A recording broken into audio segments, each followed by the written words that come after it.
Muito bem, vamos dar continuidade à nossa reflexão no Evangelho de João. João, capítulo de número 9, é o nosso foco hoje.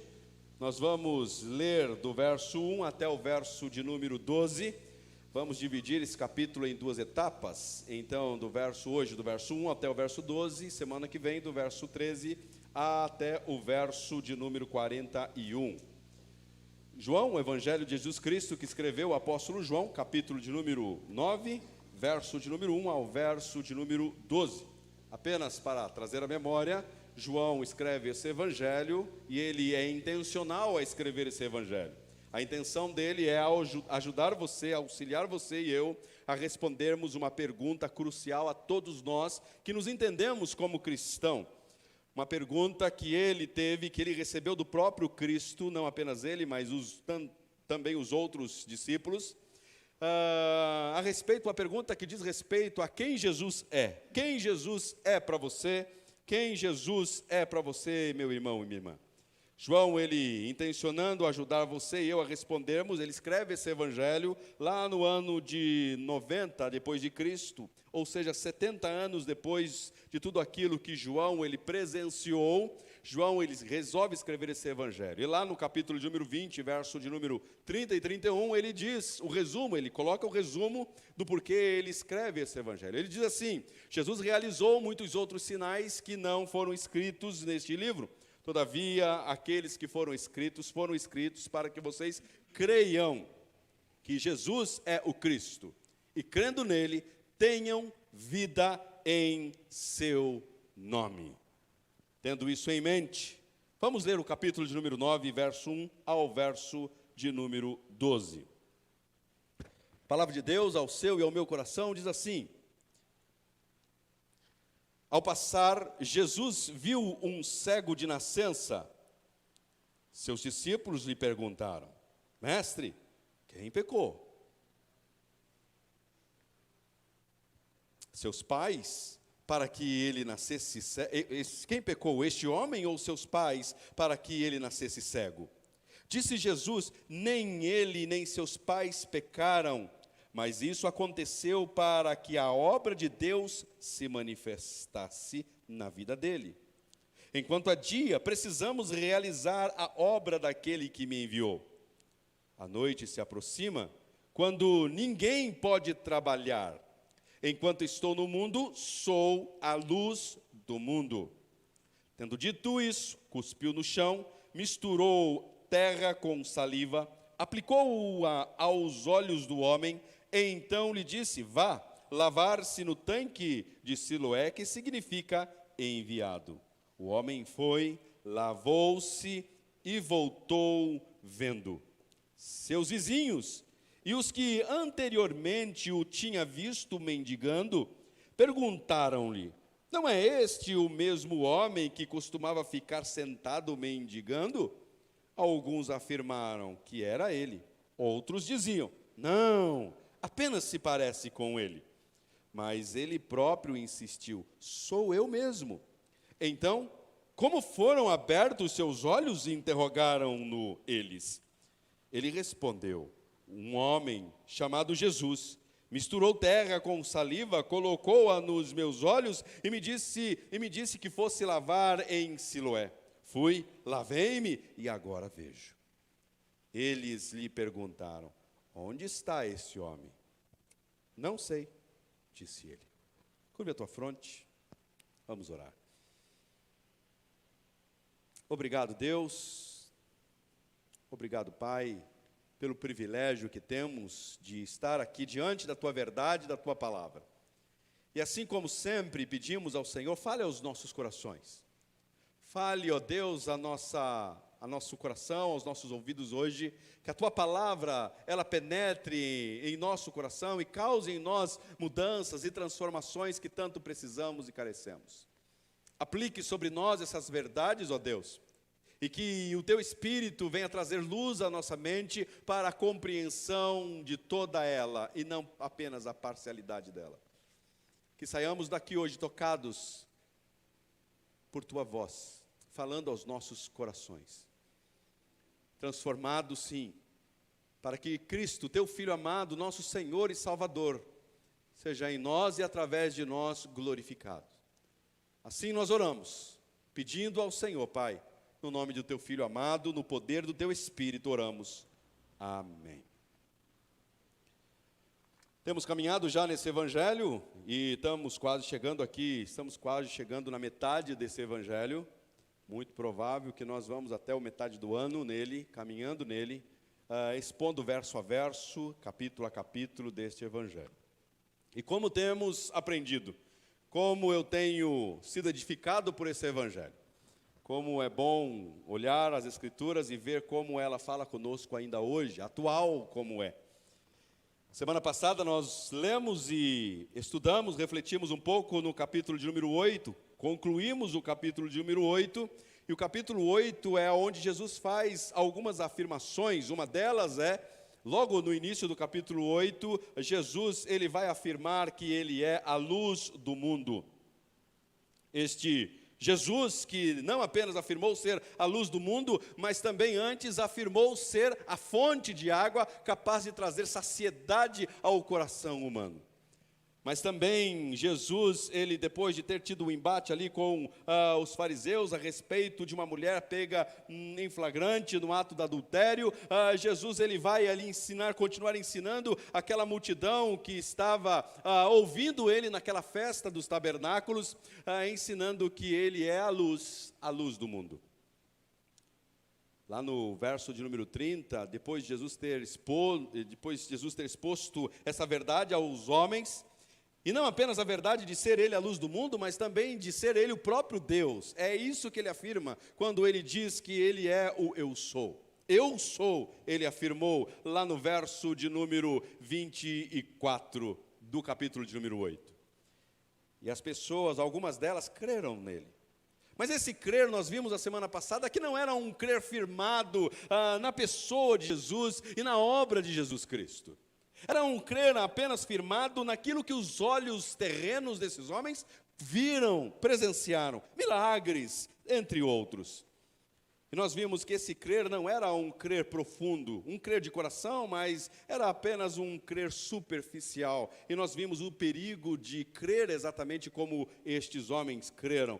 Crer de forma superficial, porque esses mesmos homens, lá no verso número 30, que diz que eles creram em Jesus, lá no verso de número 59 do capítulo 8, diz que esses mesmos que creram, pegaram pedras para atirar em Jesus, para apedrejar Jesus. Então nós concluímos que esse crer não é um verdadeiro crer na pessoa de Cristo, mas é um crer, um tipo de crer como você encontra nas ruas da nossa cidade. Pessoas que se dizem crerem em Jesus, mas não estão de fato firmados na pessoa de Jesus. Creem que Ele tem poder para realizar milagres. Creem que Ele sim é um diferencial, um homem que veio a este mundo com um diferencial, mas não estão de fato firmados na pessoa, na obra de Cristo Jesus. E aí a gente chega aqui no capítulo de número 9. E o capítulo de número 9 é um capítulo que é recheado de lições que nos surpreende verso a verso. Eu não sei você, mas eu sempre tenho algumas sensações, e uma das sensações que, às vezes, eu, olhando para o nosso contexto atual, a sensação que eu tenho é que existe alguma coisa errada com o mundo. Eu não sei se você tem essa sensação, mas eu tenho essa sensação de que alguma coisa está errado. E algumas pessoas que eu encontro também, elas possuem a mesma sensação, dizendo alguma coisa está errado com o mundo. E quando a gente vai conversando, aprofundando a conversa, pessoas não cristãs dizem sim, alguma coisa está errado com o mundo, com a nossa geração, mas eu não sei o quê. É exatamente a conclusão que estes chegam. Alguma coisa está errada, mas eu não sei o que está errado. Geralmente isso acontece comigo. Geralmente essa semana aconteceu comigo, uma sensação de alguma coisa está errado, quando eu entrei no carro. Eu entrei no carro e eu ouvi um barulho, alguma coisa está errada com o carro. Conversei com a P ontem, falei, precisamos parar esse carro no mecânico, para ver se há alguma coisa com correia dentada, correia de alternador, alguma coisa está fazendo um barulho que não está me agradando. Ouvi o barulho, fui logo trocar o óleo lá no Antônio Marcos, mas troquei o óleo e o barulho persistiu, então não é óleo. A gente vai por eliminatória. E começa uma saga que não sei quando é que vai terminar. Quando começa esses barulhinhos, a gente vai procurando e vai gastando aqui, vai gastando lá, porque a gente não tem noção e não sabe. Alguma coisa está errada, mas não sabemos o que de fato está errado. Essa sensação acontece não apenas com coisas, mas talvez já aconteceu com você, com pessoas e com relacionamentos. Eu não sei se você já sentiu isso alguma vez, em alguns relacionamentos. Talvez você chegou dentro de uma casa, foi visitar algum parente ou foi almoçar com algum parente e você entra na casa e você percebe que uma pessoa passou por você ou passa por você e te trata de forma indiferente. Só que um dia antes você estava com essa pessoa, tudo estava normal, conversando numa boa, e aí naquele outro dia que você foi ali almoçar, tudo mudou. Alguma coisa está errada e você não sabe o quê. Porque um dia antes estava tudo ok, a conversa estava rolando de uma forma maravilhosa, amiguíssimos ou amiguíssimas. E você não sabe o que, e talvez você sai daquele almoço pensando, o que está errado com isso? Será que é alguma coisa que eu falei um dia antes e eu não percebi? Será que é alguma coisa pessoal comigo, ou será que é alguma coisa da pessoa mesmo? Já aconteceu? Você já teve essa sensação? Se você já teve essa sensação de que alguma coisa está errada e você não sabe o quê, guarde essa sensação e nós vamos voltar para ela no final da nossa pregação. Estamos diante aqui de um texto que é muito rico, um texto que nos dá lições e que podem ser aplicadas em nossas vidas de forma extraordinária. Texto passado nós vimos Jesus afirmando que ele era a luz do mundo. E agora nós vemos um acontecido que é Jesus trazendo um milagre, realizando um milagre que vai de fato elucidar, que vai de fato trazer aqui uma ilustração, e é exatamente isso que João, o apóstolo, deseja fazer. Porque esse episódio aqui que nós vamos ver, ele serve de uma ilustração daquilo que Jesus ensinou no capítulo 8 e uma ilustração daquilo que Jesus vai ensinar no capítulo de número 10, ele sendo o bom pastor. Esse episódio aqui, ele acontece não na festa dos tabernáculos. Talvez aqui esse episódio ele acontece alguns meses depois, aproximadamente 3 meses depois da festa dos tabernáculos, uma outra festa muito importante chamada festa da dedicação. Uma festa que também os judeus eles gostavam de frequentar, 3 meses depois da festa dos tabernáculos. Então João aqui ele registra esse episódio, e esse episódio ele registra de forma intencional.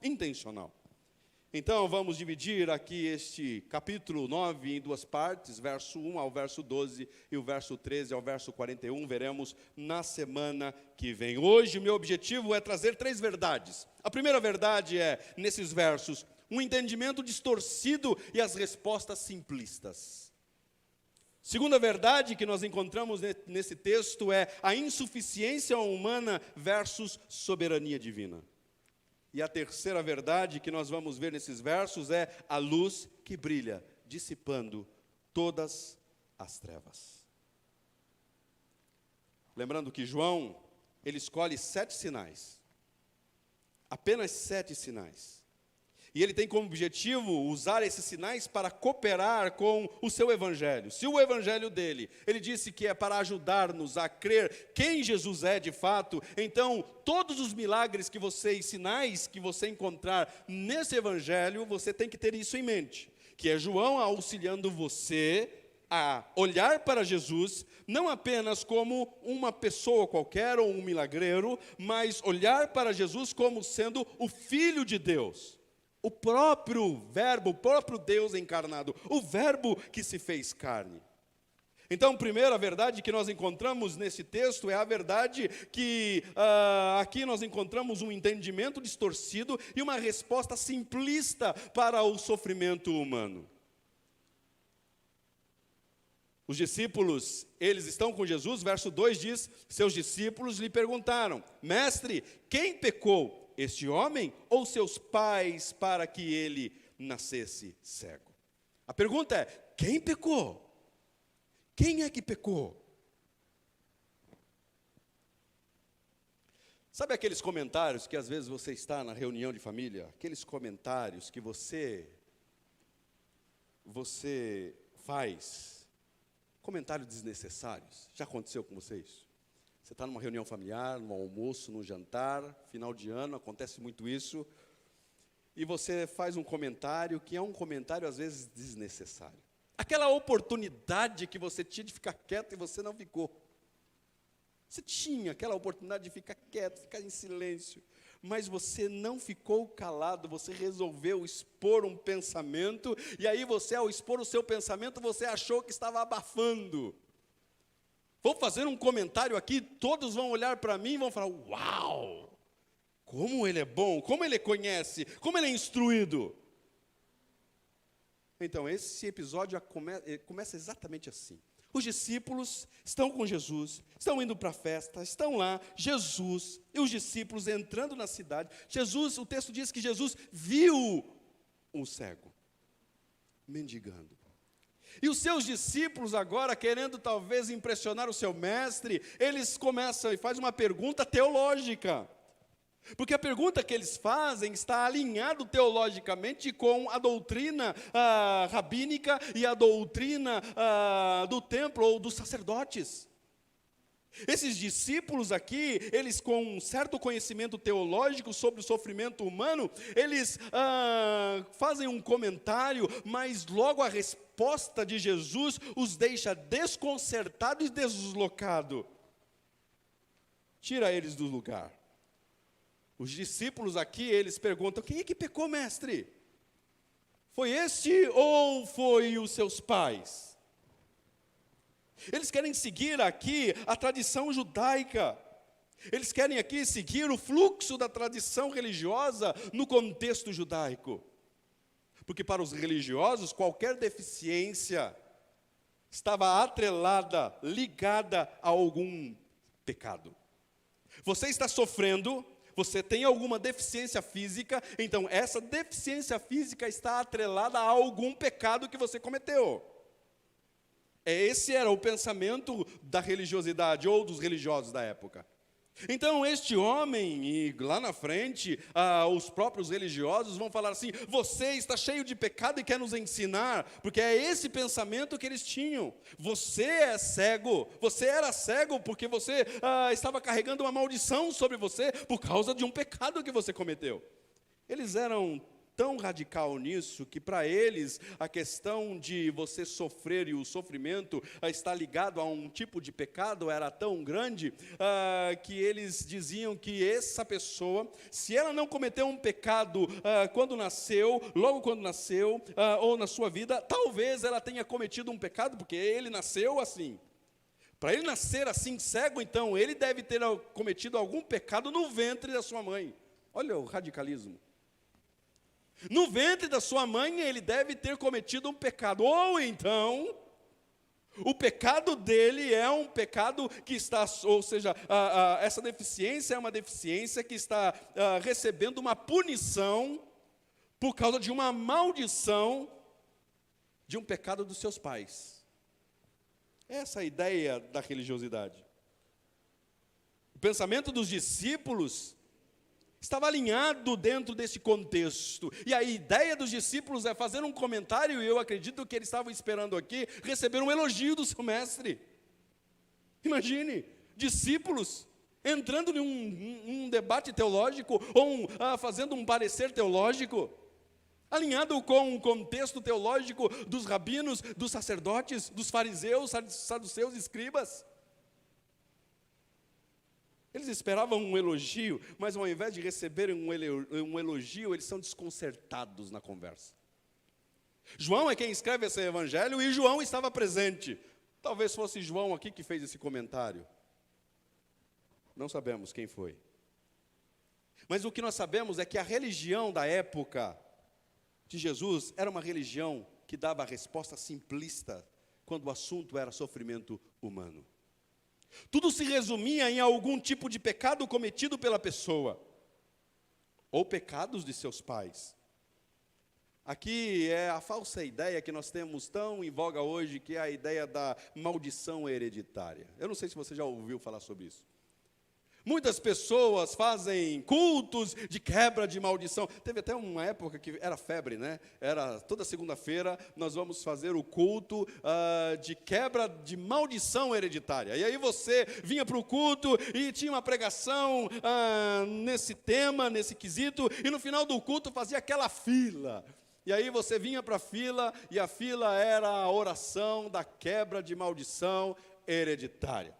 E o texto base para essa ideia da maldição hereditária é Deuteronômio capítulo 5, verso 1 ao 11, ou então Êxodo capítulo 20, verso 4, 5. Deuteronômio vai apenas novamente citar aquilo que está lá em Êxodo capítulo 20, verso 4, 5, que diz assim: porque eu visito a iniquidade dos pais, dos filhos, até a terceira, quarta geração, daqueles que me aborrecem. Então pega-se esse texto e faz-se em cima desse texto uma doutrina, criar uma doutrina, quebra de maldição hereditária. Mas o contexto e o texto não está dizendo isso. Uma exegese muito errada de um texto como esse. A ideia aqui não é que Deus vai punir os filhos por causa de um pecado dos pais. Aliás, o filho vai ter que pagar o pato agora. Os pais pecaram e o filho é que paga o pato. Não é esse o texto. O texto não está querendo dizer isso. O texto está querendo dizer o seguinte, que sim, os filhos podem sofrer consequências por causa do pecado dos seus pais. Mas não que eles estão fadados e amaldiçoados por causa deste pecado. Exemplo, pais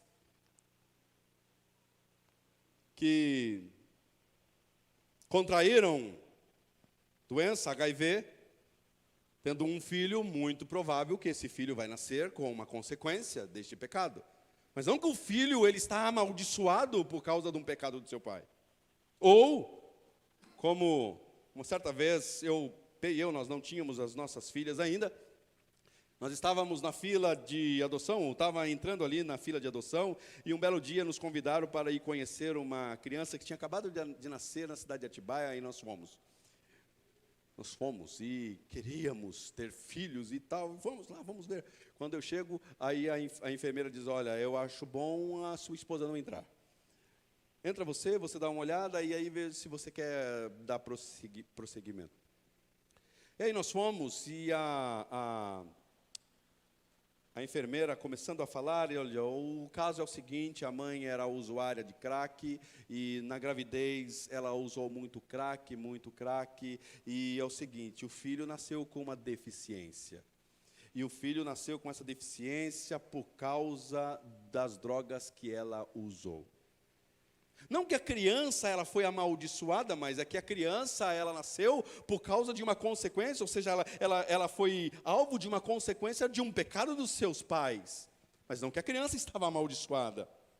Então essa ideia de que maldição hereditária existe é um erro de interpretação, de uma exegese muito falha desses textos. São apenas esses dois textos que são usados, e depois um outro lá em Provérbios, que é usado também, mas que não está falando absolutamente nada disso. A tradução da NVI corrigiu aquilo que está lá em Provérbios. Mas os discípulos aqui, eles estão alinhados com a ideia dos religiosos da sua época. Os discípulos falam: quem pecou? Foi ele? Ou foi o pai? Ele é um amaldiçoado, por isso que nasceu assim. Eles sabiam que esse homem nasceu assim, um cego de nascença. E é interessante que é o único cego de nascença que Jesus cura. Os outros cegos são todos que perderam, no decorrer da sua vida, perderam a visão. O único milagre de um cego de nascença é esse aqui do capítulo de número 9. Agora, Jesus está entrando, os discípulos fazem esse comentário: ele é cego, mas não surdo. Esse homem ouve. Assim como está atento a tudo aquilo, porque certamente aqueles que têm uma deficiência visual, eles despertam uma sensibilidade auditiva muito melhor do que você e eu. Conseguem ouvir muito bem e muito melhor. Esse homem aqui estava perto e ouviu a conversa. Agora, pense no peso que esse homem aqui carregava. Pense em como ele sofria, não apenas pelos infortúnios causados pela sua deficiência, mas também pelo peso de estar sendo subjugado pela religiosidade da sua época. mas também pelo peso de estar sendo subjugado pela sociedade, não apenas pelos religiosos, mas por toda a sociedade, como alguém amaldiçoado. Lembrando que qualquer pessoa que possuía uma deficiência física estava impedido de entrar no templo para cultuar a Deus. Tudo indica que esse homem aqui é um judeu, porque depois ele vai para o templo, ele vai conversar com os sacerdotes. Ele está não no pátio dos gentios, não no pátio ali onde ficam os estrangeiros, mas ele entra num pátio, um lugar onde apenas judeus poderiam entrar. E ele entra depois para ser interrogado pelos líderes religiosos. Então esse homem é um judeu. Agora pense comigo, um homem que nasce assim, subjugado e impedido de entrar e poder adorar o Deus do seu povo. Pense em quantas vezes esse rapaz não sofreu com comentários depreciativos a esse respeito. Amaldiçoado. Amaldiçoado. Pense nos pais desse homem, desse garoto. Aqui tudo indica que era um garoto ainda, porque lá na frente você vai ver que os religiosos chamam o pai dele. Talvez por causa da idade, olhando assim, talvez para um Samuel, assim, mas acho que ele não deve ter mais de 20 anos, né? Depois você me paga um por fora. Depois você paga o lanche. Poxa, não deve ter idade, então vamos chamar o pai. Chama o pai, porque daí o pai vai falar e chama lá, e o pai fala assim, olha, ele já tem idade. Pergunte para ele, não pergunte a nós, pergunte para ele, porque ele já tem idade suficiente. Então tudo indica que esse rapaz aqui era um jovem, talvez ali com seus 20, 21 anos. Agora imagine os pais, quando receberam a notícia de que eles teriam que lidar com uma deficiência do filho. Mas não apenas lidar com a deficiência do filho, mas eles também teriam que lidar com o preconceito condenatório de uma sociedade religiosa. Não, seu filho nasceu assim, então é vocês que pecaram, vocês são os culpados. Não, talvez não é vocês, talvez o pai de vocês é o culpado, cometeu um pecado e agora o seu filho nasceu assim. Imagine como esses homens, como essa família sofreu. Pense na angústia, na dor, na tristeza de alguém que é constantemente ferido por comentários como estes, simplistas dos discípulos. Jesus, ele ouve os seus discípulos, mas Jesus não endossa tudo aquilo que os seus discípulos acabaram de afirmar. Jesus não endossa eles, não concorda com eles, antes Jesus confronta-os. Sem com isso, Jesus estar dizendo que o pecado não causa sofrimento.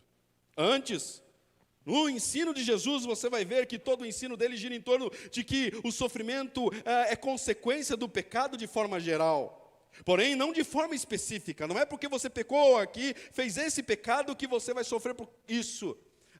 Por causa de um tipo de pecado que seus pais cometeram, agora você nasceu cego. Você nasceu manco, coxo, você nasceu surdo. Não, Jesus não está especificando, Jesus está dizendo sim, o pecado ele causa sofrimento. Mas não um pecado específico, e sim um pecado que é o pecado original lá em Adão. É lá que teve o início a todo e qualquer sofrimento. É esse o ensino bíblico e é esse o ensino de Jesus. O ensino de Jesus e o ensino das cartas do Novo Testamento vai afirmar que não apenas uma pessoa é afetada pelo pecado, mas todos foram afetados pelo pecado. Nascemos assim. Paulo ensina isso em Romanos. Então Jesus aqui está ensinando os seus discípulos a olhar para o sofrimento de uma outra forma, de uma outra perspectiva, e não de uma perspectiva religiosa. Como é que Jesus ensina os seus discípulos?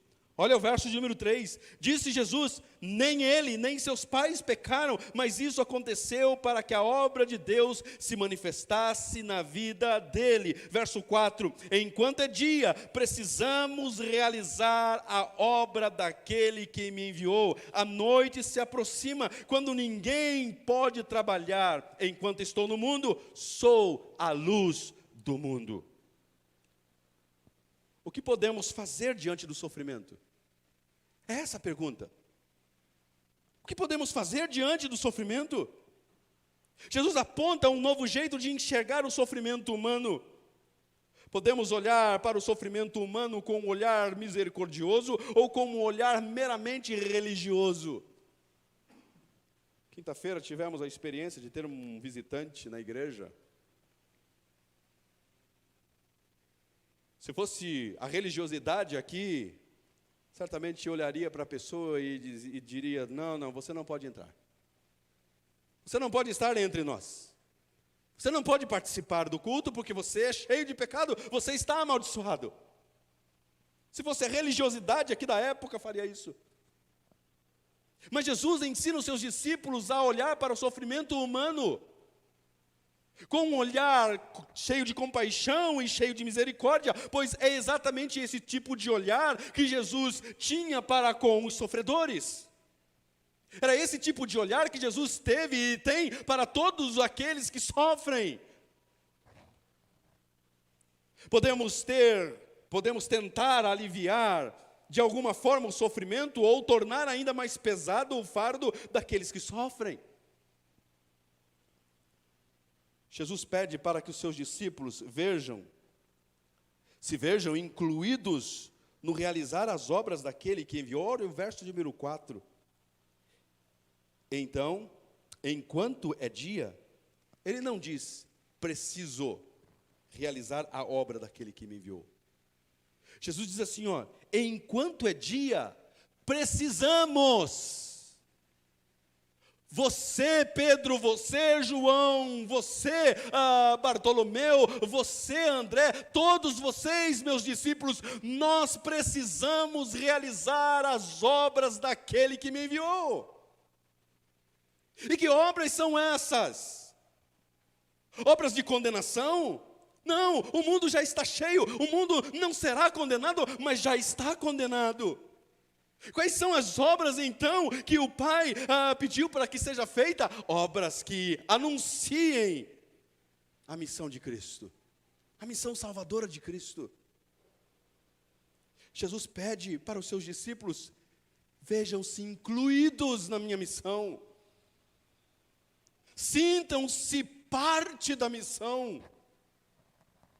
Precisamos realizar a obra daquele que me enviou.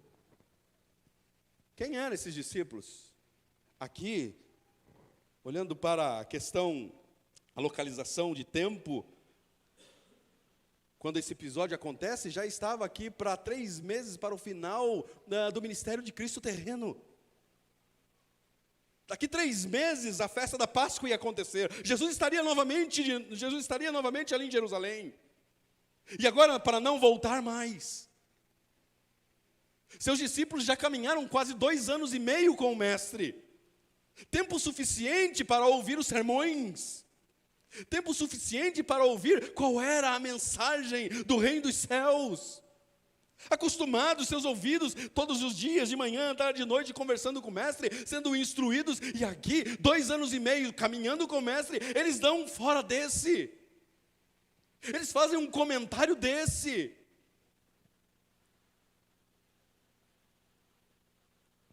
Qual deveria ser a atitude desses discípulos naquele momento? Eles já tinham visto Jesus curar cego, eles já tinham visto Jesus curar manco, eles já tinham visto Jesus realizar milagres extraordinários. Mestre, olha, um cego, vamos anunciar a bondade do reino dos céus. Mestre, olha, um cego necessitado, um sofredor, vamos alcançá-los com a mensagem do reino dos céus. Não, eles querem impressionar Jesus com uma teologia da religiosidade da época, sendo que Jesus a todo momento está confrontando a teologia destes homens. o conceito que eles têm de Deus. A minha pergunta e a pergunta que cabe a mim e a você hoje à noite é: qual tem sido a sua atitude diante do sofrimento das pessoas? Você tem agido conforme a religião, a religiosidade? Ou você tem olhado para estes que sofrem com um olhar de Cristo, um olhar de misericórdia e compaixão? Segunda verdade que nós encontramos nesse texto: a insuficiência humana e a soberania versus a soberania divina. Aqui nós estamos diante de uma impossibilidade humana. Mas ao mesmo tempo nos é apresentado a soberania de um Deus que tudo pode fazer. Eu não sei se você já teve alguma sensação de estar diante de uma impossibilidade, podendo ser ela simples ou não. Sabe aquele dia, esposa, que você estava na sua casa e você resolveu pegar uma caixa que estava em cima do guarda-roupa que o seu esposo colocou? E aí você tentou pegar essa caixa, mesmo com uma escada que estava à disposição, você não consegue porque você não alcança. Você se sente impossibilitada de pegar essa caixa. Ou você, homem, tentou arrumar o carro sozinho, e aí tentando abrir ali, tentando arrumar a suspensão, depara-se com um parafuso, uma chave de torque que você não tem, uma chave que não é comum você ter nas suas ferramentas, e você tentando, e somente aquela chave seria capaz de ajudar você, auxiliar você a arrumar e consertar o seu carro, mas você se sente impossibilitado porque você não possui aquela bendita chave de torque. Ou talvez aquela sensação que apenas os palmeirenses sentem, desculpa, Siri, de tentar explicar quando seus amigos, eles postam imagem do seu time erguendo uma taça do Mundial. Você se sente impossibilitado. Pode ser uma questão simples, mas pode ser uma questão mais complicada. Ou quando você está passando próximo de um viaduto de São Paulo, em um dia chuvoso, e os seus olhos cruzam com duas crianças, uma menina segurando um irmãozinho no colo. A menina de cabelos claros, de olhos claros, cabelos loiros, escurecidos pela sujeira da poluição, e a criança no colo toda suja, com roupa rasgada. E o máximo que você consegue e pode fazer é pegar todos os trocadinhos que você tem no porta-moedas e entregar para ela. Você se sente impossibilitado. Isso aconteceu comigo, com a P. Nos sentimos insuficientes. Nos sentimos impotentes. Exatamente isso que o texto apresenta a você e a mim, uma impotência e uma impossibilidade, uma insuficiência humana. Pense na impotência e insuficiência dos pais desse garoto, quando receberam a notícia ao nascer o seu filho tão esperado. Sim, é um menino. Uau, fazem festa, porque a notícia de que nasceu um menino, na cultura judaica, era momento de festa, então fazem festa. Mas quando começam a pular de alegria, logo vem a notícia: espera lá, calma lá, ele nasceu cego. Pense na insuficiência desse garoto, durante a vida dele, até aquele momento, em compreender algumas coisas ditas por seus colegas. Imagine seus amigos conversando sobre as raças de cachorro que estava passando na rua da sua casa. Ele cego, sabe cachorro late, mas não sabe identificar as raças. Imagine esse garoto ouvindo sobre a beleza de uma gelatina colorida sobre a mesa que a sua avó acabou de trazer. Só pode sentir o gosto. Já é bom, mas a beleza da gelatina, aquilo lá, a gente come com o olho. Gelatina colorida, que tem no final de ano. O Zezinho já fez a cara assim: não quero.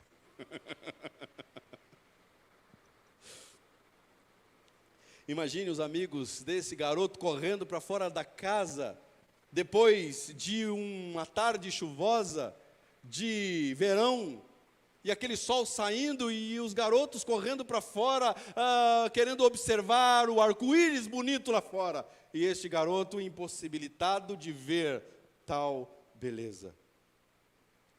Mas não apenas olhe para esse garoto que está aqui, revelado a nós diante das Escrituras, um cego, mas eu quero que você tire os olhos agora deste garoto cego e afaste um pouquinho os seus olhos desse cego e tente observar outros cegos que estão andando ali, outros cegos com olhos bem abertos, mas cegos com olhos, porém, impossibilitados de enxergar. Homens e mulheres andando nas ruas de Jerusalém em uma festa bem aclamada, a festa da dedicação. Homens e mulheres entrando no templo, saindo do templo, buscando e tentando encontrar Deus e impossibilitados de ver Deus no meio deles. Eles estão entrando no templo, saindo do templo, fazendo festa, oferecendo sacrifício, querendo conhecer Deus, querendo saber sobre Deus. E quem é que estava ali, no meio deles? Com quem que eles se esbarram no caminho do templo? O próprio Deus. Olhos impossibilitados de ver o Deus encarnado. A diferença brutal é que esse cego de nascença, ele estava acostumado com algumas fagulhas de compaixão que alguns homens tinham dentro de si, a ponto de dar esmolas para ele de vez em quando, e é então acostumado com isso, esse homem, esse garoto que é cego de nascença, deixa ser conduzido e influenciado por um estranho. Os outros cegos pegam pedra para apedrejá-lo. João é didático, muito didático no seu evangelho. Ele é proposital em colocar esse episódio exatamente aqui. Poderia ser outro cego, poderia ser outro milagre, mas não. João escolhe exatamente esse cego, esse milagre. Um cego que jamais experimentou o conhecimento a respeito do que é luz verdadeira. Exatamente após Jesus ter afirmado que era quem? A luz do mundo. Olha a didática de João. João diz que Jesus, ele se aproxima. Ao passar, Jesus viu um cego de nascença. Não é um homem que vê Jesus. Aliás, ele está impossibilitado de ver Jesus. Não é um homem que pede e clama para Jesus. João é didático e ele quer esclarecer aqui uma verdade a todos nós. Todos nós nascemos cegos, espiritualmente impossibilitados de ver Deus. Se estivéssemos aqui nessa festa, certamente estaríamos, se fôssemos aqui judeu, certamente estaríamos entrando no templo, saindo do templo, levando sacrifício, trazendo sacrifício, oferecendo coisas para Deus, tentando conhecer Deus. E impossibilitados de ver o Deus encarnado entre nós. João quer deixar claro que todos nós, por causa do pecado, nascemos com uma cegueira, não uma cegueira física, mas talvez uma cegueira espiritual, que é muito pior do que a cegueira física. Então, João diz aqui que Jesus vê o homem. Não foi o homem que vê Jesus, não conseguia ver e enxergar. Não é um homem que clama a Jesus, mas é Jesus que vai em direção a ele. Jesus que enche-se de compaixão. Jesus trata esse cego com uma exclusividade na individualidade dele. Jesus realizou outras curas de cego. Uma vez Jesus cuspiu, não fez lodo, mas cuspiu direto no olho do rapaz. Curou em 2 etapas. Pediu para lavar e ele voltou, aí enxergo, mas não estou enxergando, estou igual o Luciano, sem óculos, completou 40 anos, não está enxergando muito bem. Aí precisou comprar um óculos para ver, agora estou vendo nitidamente. Antes eu via pessoas como árvores. Agora eu estou vendo nitidamente. Outra feita, Jesus curou outros cegos, apenas pedindo com o poder da sua palavra para que eles recuperassem a visão, e assim aconteceu. Agora, essa cura é diferenciada. João é didático porque ele diz que Jesus, ele faz um lodo, ele cuspe no chão, e talvez não é um pouquinho cuspe aqui, é um cuspe de acordo, para fazer um lodo. Fez um lodo, pegou o lodo e passou nos olhos desse cego. Faz um lodo, uma coisa que Jesus nunca tinha feito até então. Faz lodo, fazendo referência daquilo que o próprio Deus fez, Ele mesmo fez, lá na criação do homem. Mais uma vez, a mão de Deus, fazendo lodo, mexendo com barro, manipulando um barro, e num dia de sábado, manipulando o barro e fazendo o quê? Criando algo.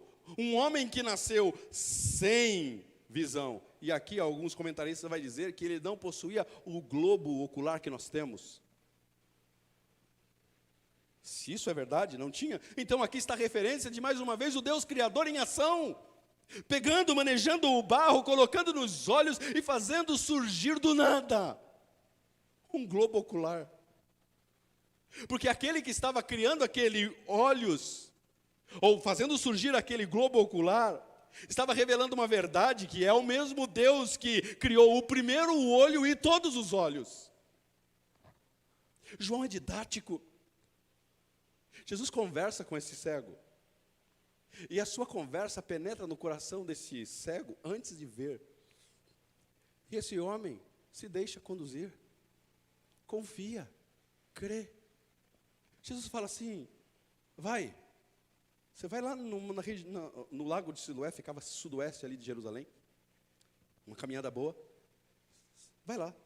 Se lave lá naquele tanque chamado Siloé. E depois você volta. Ele não duvida. Ele não argumenta. Ele não debate com Jesus. Ele não, imagine, caminharam um tanto. Talvez acostumado já em caminhar por ali, ou talvez pediu ajuda para alguém, me leve até lá, mas não sabemos como foi, mas ele não duvidou, ele obedeceu. Ele obedeceu. João é didático. Olha o nome do tanque, Siloé, significa enviado. Quem é que está falando com ele? Jesus acabou de falar, precisamos fazer as obras daquele que me enviou. Jesus é o enviado. Aquele tanque apontava para ele, claro, o nome foi dado por causa de águas que eram enviadas de fora para dentro de Jerusalém, então por isso o nome Siloé é enviado, mas Jesus, ele pede para que esse homem lave os seus olhos exatamente neste lago chamado Siloé. João é muito didático. Mas eu quero que você pense um pouquinho comigo na volta desse garoto. O caminho de volta dele. Porque disse que ele voltou para casa. Ele volta para casa. Mas agora ele pode ver. Porque foi curado. Um cego de nascença recobrou a visão de forma inexplicável e agora está voltando para casa. E aquilo que ele nunca podia ver, impossibilitado de ver, agora ele começa a ver. Agora ele pode observar o céu azul que tantos seus amigos comentavam. Agora ele pode discutir com seus amigos sobre a raça de cachorro dos vizinhos que moram perto da sua casa. Agora ele pode associar a voz com a verdadeira imagem da pessoa. Até então ele ouvia. Hoje de manhã nós estávamos ouvindo a Bíblia e a P falou assim, eu acho que essa voz desse rapaz é de um velho, de um senhor de 50 anos, cabelo branco. Eu falei, não, eu não vejo assim, eu acho que esse tem uma voz, porque não é uma voz cansada, é uma voz mais... Ela pegou no meu pé e falou assim, falta 10 anos então para você ser cansado. Não, mas é uma voz vibrante, uma voz assim, tal. Eu acho que deve ser um garoto, uma pessoa de uns 35 anos de idade. Da Bíblia lá que a gente ouve todo de manhã. Então, a gente não sabe a imagem da pessoa, então a gente vai pela voz. É mais ou menos isso que esse rapaz estava acostumado. Ouvir a voz e tentava lá imaginar como seria o rosto da pessoa. Talvez apalpando, mas ele tentava imaginar. Quando ele foi curado e volta para casa, ele vê o seu amigo que falava com ele todos os dias, ele, uau! Estou vendo você, rapaz. Ele vê o vizinho e diz: nossa, como você é gorda. Como você é magra. Como você... Sabe, uma vez eu estava fui na loja de carro em Atibaia e eu encontrei com um ator bem conhecido. Eu sou péssimo em guardar o nome. Eu sei que está nas novelas da Record. E quando eu chego lá, aí estou lá conversando e passa por mim e tal, e daqui a pouco uma pessoa, um amigo, diz: olha, você sabe quem é esse cara aí? Eu falei: não sei não, esse é aquele ator da novela tal. Eu falei: não assisto novela não, mas ele é ator famoso. Eu falei: nossa, olha a foto. Aí eu peguei, aí ele abriu lá no celular: olha, esse aqui, ele faz essa novela. Eu falei: não é a mesma pessoa, é diferente. Aqui o cara está mais bonito, aqui o cara está mais ajeitado, que negócio é esse? Talvez a mesma sensação esse rapaz teve aqui, só que uma sensação muito mais impactante, porque ele apenas ouvia, e aí quando ele associa a voz, ele, não pode ser. Quando eu fiquei sabendo quem era o Rock do Silvio Santos, apareceu a imagem dele, né? Lombardi. A imagem do Lombardi, do Silvio Santos, eu fiquei: não é possível assim. Eu não imaginava esse cara assim. Era um outro jeito, um outro tipo, que a minha mente... Imagina esse garoto voltando para casa, ouvindo as vozes, e agora podendo olhar para a pessoa. E agora associa a pessoa, a voz, a pessoa e a voz. Entrou para dentro da casa e pôde ver pela primeira vez a sua mãe. Como a senhora é linda. Ver o seu pai. Como você é carrancudo, mas é bonito. Agora ele pode não apenas saborear as coisas, mas também comer com os olhos num corredor do mercado. Sabe aquela sensação que você tem quando você está indo com fome para o mercado e você, tudo que vê, quer comer, você come com os olhos. Ele não tinha esse problema, não enxergava, podia ir no mercado com fome, não tinha problema não. Diferente de nós, pobres e meros mortais. Vamos para dentro do mercado e queremos comer tudo. Parece a Larissa. Tudo que vê: papai, compra isso, papai, quero isso, quero aquilo. Agora, lembra da famosa gelatina? Colorida. Ele pode não apenas saborear ela, mas também se encantar com a beleza daquele prato em cima da mesa. Pode sair correndo para fora e ficar deslumbrado com o arco-íris, depois de um dia chuvoso de verão. Essa sensação de poder enxergar e sentir satisfeito com tudo aquilo que ele possui. É exatamente isso que acontece com todo cristão. É exatamente isso que deveria acontecer com você e comigo. E que deve continuar acontecendo. Porque quando nós nos encontramos com Cristo, nossos olhos são abertos. E uma nova dimensão se abre diante dos nossos olhos. Uma nova vida, um novo jeito de entender as coisas. Uma nova dimensão. É um olhar para tudo aquilo que já existia e tudo agora faz sentido. Tudo agora encontra sentido. A família, o casamento, trabalho, bens, viagem. Aquela combinação maravilhosa de cobertor, sofá, Netflix em uma tarde de chuva. Ou então, futebol de segunda-feira com os amigos. Talvez um xadrez online. Ou as músicas do Spotify. Instagram, Twitter, né? Copo com água, churrasco, banana split, soufflé depois de um almoço de domingo,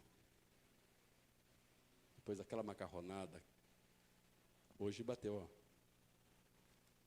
essa vontade, corri para o mercado, mas não tinha soufflé. Tudo agora ganha uma nova perspectiva. Tudo agora com os olhos de um filho de Deus. Tudo agora com os olhos de alguém que teve os seus olhos espirituais abertos, e agora você consegue enxergar tudo com um sentido, porque tudo agora você pode desfrutar para a glória de Deus. É isso que João está querendo ensinar a você e a mim. Uma verdade que todos nós nascemos cegos. Tudo para nós não tinha sentido. É como ler o livro de Eclesiastes e ver aqui Salomão falando: nada tem sentido debaixo do sol. Já experimentei de tudo e não vi sentido em absolutamente nada, até que você chega no último capítulo, e até ele vai dizer agora, eu chego à conclusão de que o único sentido que podemos ter é quando nós tememos a Deus. A vida só vai ter sentido quando nós nos encontrarmos com aquele que pode trazer sentido à nossa vida. Mas a terceira verdade que nós temos nesse texto é que a luz que brilha dissipa trevas. O resultado dessa volta deste garoto para casa foi a divulgação desta luz a outros cegos. Tinham olhos abertos, mas estavam cegos. O texto vai falar, verso de número 8, seus vizinhos e os que anteriormente o tinham visto mendigando, perguntaram, não é este o mesmo homem que costumava ficar sentado mendigando? Alguns afirmavam que era ele, outros diziam, não, apenas se parece com ele. Mas ele próprio insistia, sou eu mesmo. Os vizinhos percebem uma radical mudança e perguntam, será que é ele? Será que é esse? Será que é o mesmo? Não, mas ele é cego de nascença e agora está andando como um bobo pela rua, admirando todas as coisas. Os conhecidos, que até em algumas ocasiões deu a ele algumas moedinhas, perceberam, é ele mesmo, é eu mesmo. Aqui tem uma verdade para nós, a verdade de que nós precisamos sim, através das nossas vidas, apresentar a verdade a respeito desta luz, esta luz que raiou sobre nós. Lendo Tim Keller essa semana, e ele me convenceu de que eu tenho que mudar a minha visão de uma frase que eu sempre citei aqui em púlpito e sempre me encantava com essa frase de Francisco de Assis, que é aquela frase, pregue o evangelho, se preciso for, fale. Essa frase tanto me encantava. Até que Timóteo Keller me convenceu que essa frase, ela está faltando alguma coisa. Porque a frase correta deveria ser, viva o evangelho, mas de forma a provocar perguntas sobre esse evangelho. E então fale, pois a fé vem não pelo ver, mas sim pelo ouvir. Viva o evangelho, a tal ponto de você provocar vontade das pessoas perguntar, e aí, o que aconteceu? Viva intencionalmente esse evangelho e intensamente esse evangelho, a ponto de provocar nos seus vizinhos a mesma reação. Será que é ele? Não, não pode ser. Não, vamos lá. Eu fico imaginando todos os vizinhos agora e os conhecidos parando esse moleque, esse rapaz na rua. Conta pra gente o que aconteceu. Pois é exatamente isso que diz. Olha o verso número 11, verso 10. Então, como lhe foram abertos seus olhos? Interrogaram-nos. E ele respondeu, o homem chamado Jesus misturou terra com saliva, colocou nos meus olhos e me disse que fosse lavar em Siloé. Fui, lavei-me e agora vejo. A sua vida teve uma mudança radical a ponto de provocar nos seus vizinhos, nos seus conhecidos, uma reação, querendo saber o que aconteceu. Porque a luz chegou, algo mudou, algo aconteceu, não é mais a mesma pessoa, teve mudança radical.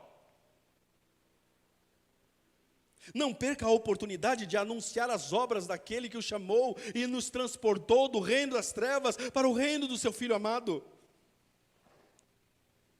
Lembre-se que o maior abalo que você pode causar no reino das trevas é treinar sua família a realizar as obras que revelam a glória de Deus. O maior abalo que você pode causar no reino das trevas é quando você está disposto a treinar a sua família a realizar as obras que revelam a glória de Deus. Imagine a conversa desse garoto que está vendo agora com seus pais, daquele dia em diante. Imagine a conversa desse garoto no grupo do WhatsApp da Associação dos Moradores de Jerusalém, se existisse WhatsApp lá. Imagine garotos como este, curados de suas cegueiras, na conversa e debate sobre o Covid-19 em pleno ano de 2021.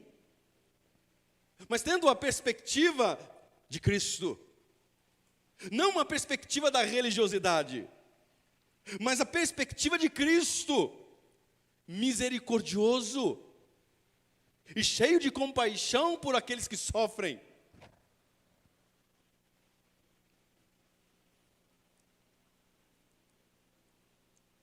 Mas não me refiro a uma cura de uma cegueira física, mas sim aquela que é a cegueira das cegueiras, a cegueira espiritual. Concluo com duas aplicações apenas. Primeira, não seja simplista quando o assunto é sofrimento humano. Não seja simplista quando o assunto é sofrimento humano. Você e eu não temos poderes sobrenaturais para solucionar os problemas que causam sofrimento nas pessoas. Todavia, podemos, de alguma forma, cooperar como filhos de Deus para amenizar a dor. Essa semana eu vi algo triste. Uma pessoa postou que um parente seu faleceu pela Covid, por causa da Covid-19. E aí eu fui ler os comentários e as condolências que as pessoas estavam dando, e daqui a pouco, um pouquinho mais abaixo, ali virou um palco para lacração, debate político sobre o que deveria fazer, o que não deveria fazer, em um post que a pessoa está expondo ali uma dor na alma. Um ente querido acabou de falecer e se transformou em um palco de discussão política.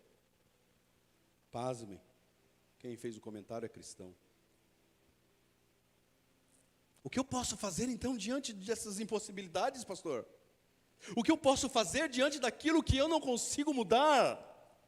Está aí a Covid-19, ainda não saiu a vacina, estão tentando a todos os momentos, e eu estou torcendo para que a vacina saia logo, para que vidas sejam poupadas, mas enquanto não acontece isso, o que eu posso fazer? O que nós podemos fazer? Podemos olhar para essas pessoas e para o mundo com um olhar misericordioso de Cristo, fazer as obras que Cristo nos deixou fazer.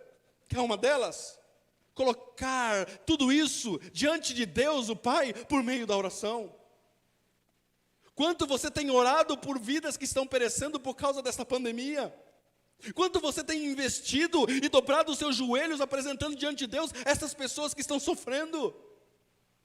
Mas não apenas essa doença, essa pandemia, tantos outros que sofrem de tantas outras doenças.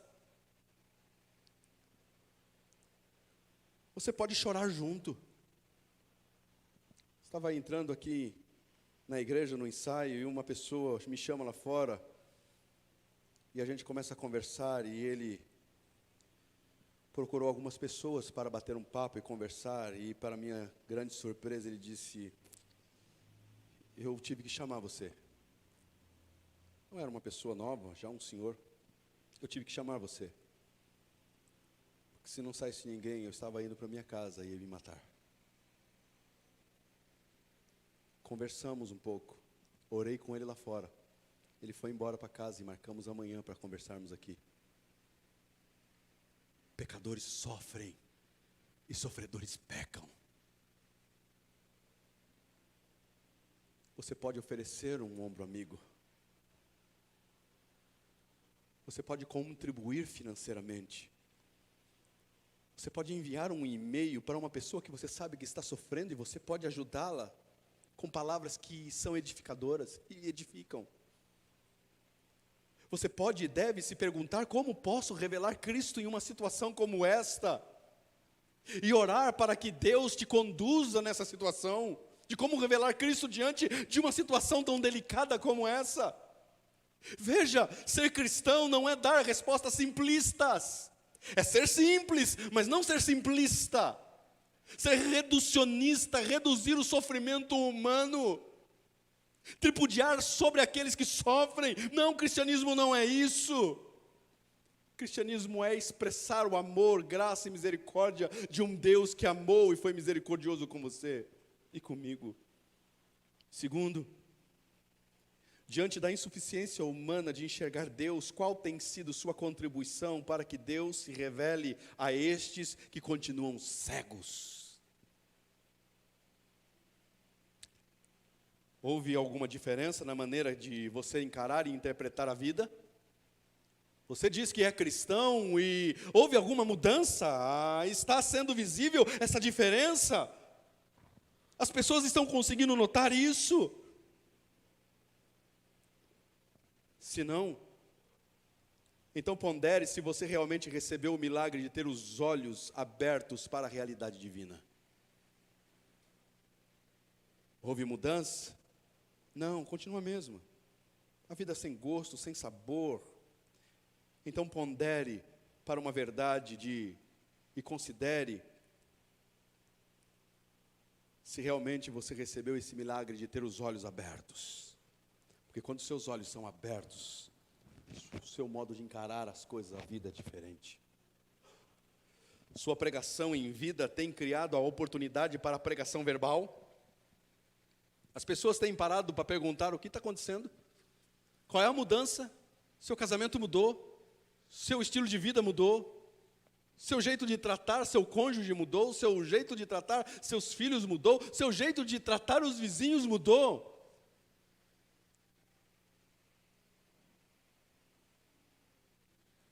Sua vida está causando essa oportunidade, ou seja, criando uma oportunidade para a pregação verbal? Ou você tem se esquivado de anunciar aquele que trouxe cores e vida para uma caminhada em um mundo onde tudo antes era escuro e sem sentido?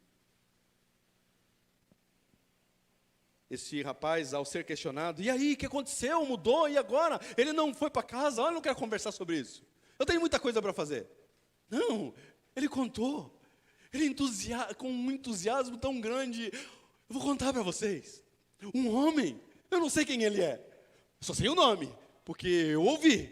O nome dele é Jesus. Ele me encontrou, fez lodo, untou os meus olhos e pediu para eu lavar no tanque de Siloé. Quando eu lavei os meus olhos, voltei vendo, e é isso que aconteceu. Quem é o nome? Jesus. Conte-nos mais sobre ele. Não, eu não sei.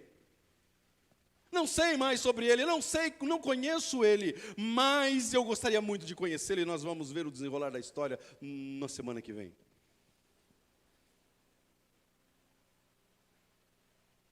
Sabe aquela sensação que eu pedi para você pensar no começo? Aquela sensação de que alguma coisa estava errada e você não fazia ideia do quê?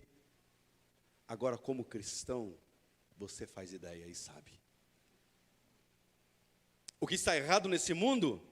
O que está errado nesse mundo não é os governantes que estão nos poderes. O que está errado neste mundo não é a falta de educação ou a má administração dos recursos financeiros. Não, o que está errado neste mundo não é uma nação que está querendo dominar o mundo. Isso sempre aconteceu. Veja a Idade Média, veja nos tempos antigos, nações e mais nações, leia as Escrituras e veja no tempo do Antigo Testamento, nações querendo dominar outras. Sempre aconteceu isso. O que está errado não é isso. É algo mais do que isso. O maior problema da humanidade chama-se cegueira espiritual. Pessoas incapazes de olhar para Deus e com isso incapazes de enxergar o próximo como Deus vê. Qual é o chamado a você e a mim como cristão? Continuar a fazer as obras de Cristo. realizar as obras daquele que o enviou. Você tem feito isso? Numa conversa com o seu amigo, você tem apresentado as obras? Não, o problema dele não é falta de dinheiro. Não, o problema dele o problema dele não é algo superficial. Não, o problema dele é mais profundo. O problema dele é a falta de sentido para a vida. E o sentido da vida é só aquela luz raiando no coração dele.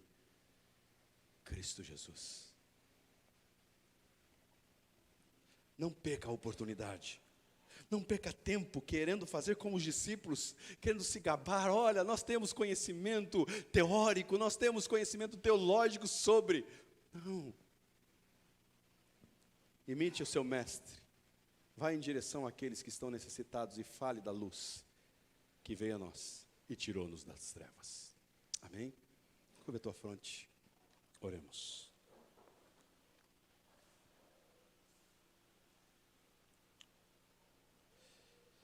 Obrigado, Deus, por essas verdades que tocam nossos corações, verdades confrontadoras, mas também verdades animadoras.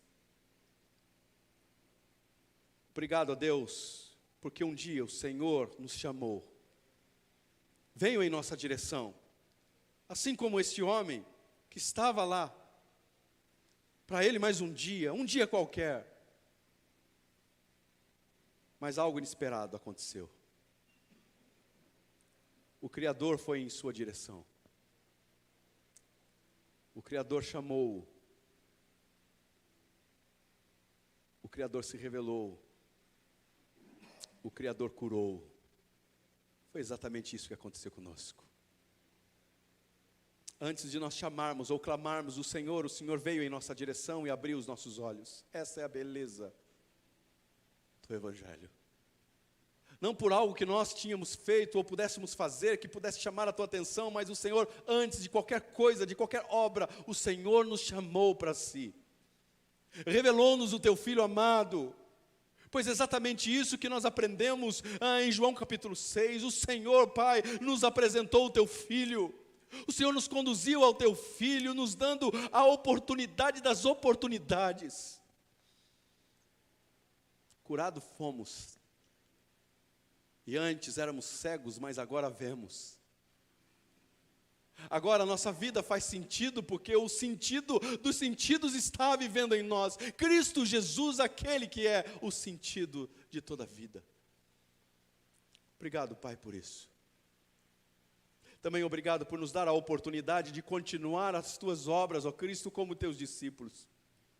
Fazer as obras que o Pai designou ao Senhor, ó Cristo, fazer, e o Senhor confiou isso à tua igreja, nós, seus discípulos aqui, em pleno ano de 2021, e queremos fazer isso. Ajuda-nos, guia-nos, oriente-nos, capacita-nos, instrui-nos, que possamos, assim como esse ex-cego, anunciar as verdades a respeito do teu reino, as verdades transformadoras, para que aqueles que também caminham de forma cega, em escuridão, que eles também possam receber esta luz, e então conseguirem enxergar a verdade a respeito do Deus Criador, e a respeito deles mesmos. Que assim aconteça. Nos colocamos à tua disposição para isso. Em nome de Cristo eu oro. Amém. Que Deus te abençoe. Amém? Vamos fazer nossas ofertas. E com alegria oferecer ao Senhor também o nosso culto por meio do nosso dízimo e por meio do nosso ofertar. Quero orar com você, quero orar por você, pedindo a graça de Deus sobre sua vida. Enquanto você recebe aí o envelope, você que trouxe o dízimo, Sarinha está distribuindo. E nós vamos orar.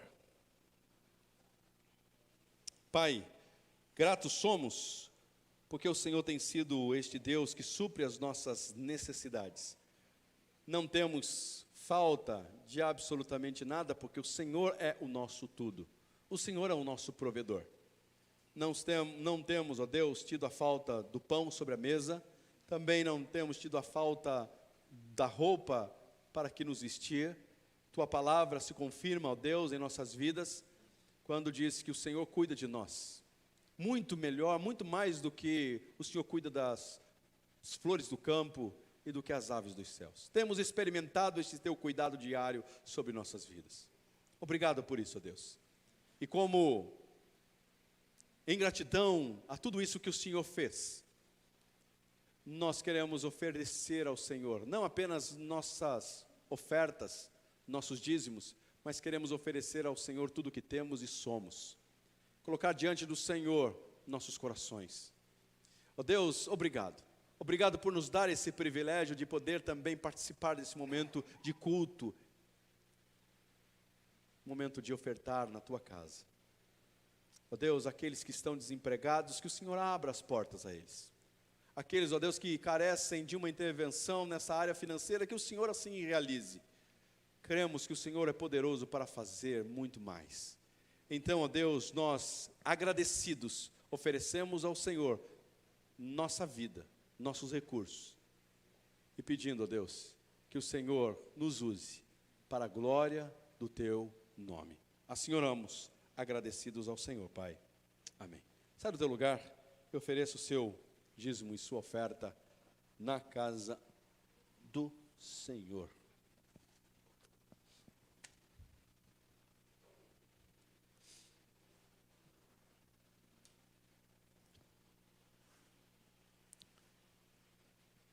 Quinta-feira nós teremos o nosso culto. Quinta-feira, nosso culto normal, 8 horas. Estamos aqui falando sobre o livro de Neemias. Então, venha quinta-feira, teremos mais uma porção das Escrituras.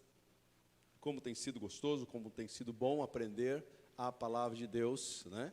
Ouvir a palavra de Deus, sermos edificados por ela. Então, quinta-feira também você tem essa oportunidade de estar junto, cultuando a Deus e também, aprendendo e crescendo no conhecimento de quem Cristo é, de quem Deus é. É exatamente isso que nós vamos falar no domingo que vem, sobre o progresso cristão. Como você deve progredir na sua caminhada cristã. Então, venha na quinta-feira. E só um jeito de progredir é ouvir as Escrituras, aprender sobre elas e praticá-las. Amém? Vamos colocar sobre os pés. Nossa escola bíblica só voltará no mês de fevereiro. E também algumas outras atividades voltará no mês de fevereiro. Algumas novidades que temos aí por fazer, tá? Então, coloque sua igreja, os projetos da igreja em oração, para que possamos colocá-la em prática nesse ano de 2021. 2020 não conseguimos colocar quase nada. Pouca coisa por causa dos lockdowns e também da pandemia. Fomos impedidos de fazer, mas Deus foi bondoso conosco.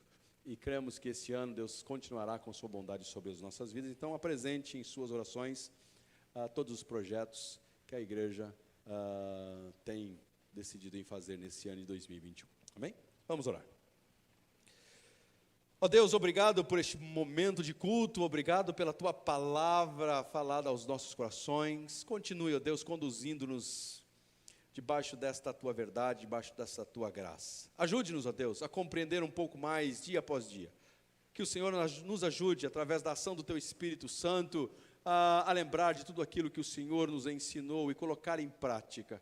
E que o Senhor, ó Cristo, seja visto em nós e através de nós. Como cristãos, queremos continuar realizando as obras que o Senhor nos deixou a fazer. Obras que o Senhor preparou a nós, ó Pai, antes mesmo da fundação do mundo. Estas obras que de antemão já estava preparada a nós. Queremos realizá-las, porque assim fazendo, o Teu nome será glorificado em nós e através de nós. Nos dê uma semana marcada pela Tua presença, que o Senhor nos conduza nesta segunda, terça, quarta, quinta, sexta e sábado, e que o Senhor nos use para a glória do Teu nome. Ajude-nos, ó Deus, a enxergar as oportunidades para apresentar a Tua verdade, a verdade do Teu reino, através das nossas vidas e também através do nosso falar. Ajude-nos assim fazer. Assim oramos no nome de Cristo Jesus, agradecidos ao Senhor Pai. Amém.